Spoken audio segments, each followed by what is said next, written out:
Essa é a história de um reino, de uma menina e de um príncipe.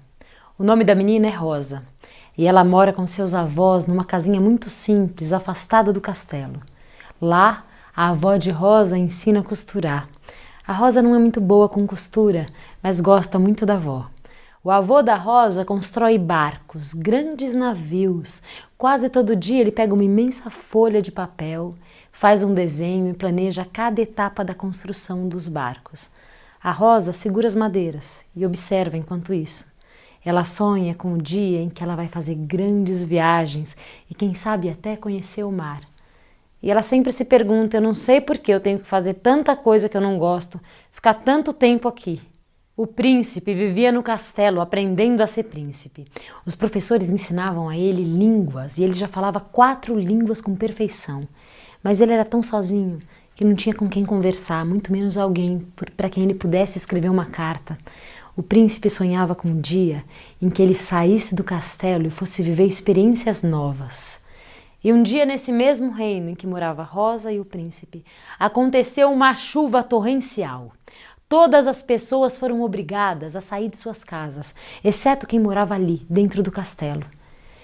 E as pessoas passaram então a viver em bandos na floresta. Foram tempos tão difíceis que os avós da Rosa morreram nessa época. Mas ali na floresta, a Rosa teve uma ideia. Usar tudo que tinha aprendido com seu avô, todo o conhecimento da construção de navios e aplicar esse conhecimento na construção de barcos. Rosa passou a fazer barcos imensos, eram barcos-casas, e as pessoas moravam nesses barcos-casas que ficavam ali entre as árvores da floresta. O príncipe foi até a floresta para conhecer a Rosa e se encantou por ela. Ela tinha uma inteligência, ela era tão bonita, ela construía casas de um jeito que ele ficou fascinado. A Rosa também gostou dele. Ele lhe contava histórias sobre o mar. Os dois se apaixonaram, se casaram e passaram a viver no castelo. Mas a rainha não gostou muito da Rosa. Ela preferia muito mais que o filho tivesse se casado com uma moça da nobreza. Para falar a verdade, a Rosa também não gostava muito da rainha, nem de morar no castelo. Ela sentia falta das pessoas e das casas que construía. Tempos depois, nesse mesmo reino estourou uma guerra.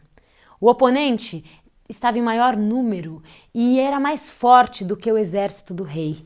O rei, desesperado, pensava em fugir. E foi ali mesmo que a Rosa teve uma ideia.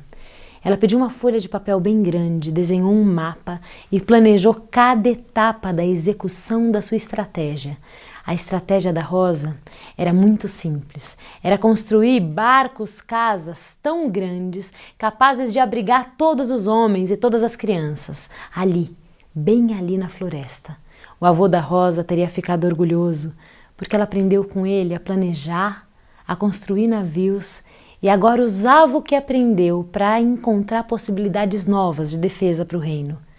Mas a Rosa também pensou nas mulheres. Ela chamou todas as mulheres e pediu a elas que construíssem tapetes e redes e que colocassem esses tapetes e essas redes espalhados pela cidade toda. As mulheres vieram e quando ouviram a proposta recuaram. Elas disseram que não sabiam fazer tapetes, muito menos redes, que só conseguiriam tecer rendas como elas estavam acostumadas. E a Rosa então disse, queridas, se vocês conhecem os pontos para a construção das rendas, vocês podem aplicar esses pontos e inventar uma nova maneira de fazer tapetes e redes. As mulheres aceitaram o desafio e em 3 dias a cidade estava completamente transformada. O exército inimigo chegou completamente despreparado para aquela estratégia. Muitos homens ficaram presos nas redes e tapetes, e os outros homens, aqueles que conseguiram se desvencilhar, se assustaram muito, porque quando eles se aproximavam da floresta, eles ouviam línguas que eles não conseguiam distinguir. O que acontecia era que o príncipe, tão solitário, finalmente tinha encontrado alguém que ele pudesse ensinar a falar as línguas que ele conhecia. Ele ensinava a todas as crianças. Os homens achavam aquilo um pouco descabido, mas ele insistia. E a verdade é que quando os forasteiros ouviam aquela língua estranha, isso confirmava a suspeita do boato que corria a cidade. A cidade tinha o boato de que existia um gigante devorador de homens e crianças que falava uma língua estranha que ninguém entendia. Foram tempos muito difíceis. A Rosa executava, planejava, executava de novo cada etapa de uma visão maior de defesa desse reino, até que finalmente a guerra cedeu. Os homens e as crianças voltaram para suas casas. As crianças agora, todas elas, quase todas, queriam conhecer o mar.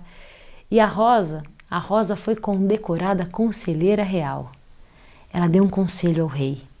Ela disse ao rei que usasse, que aplicasse tudo o que ele conhecia para governar o seu reino, no sentido de ensinar as pessoas a construírem uma maneira de cuidar de suas próprias vidas.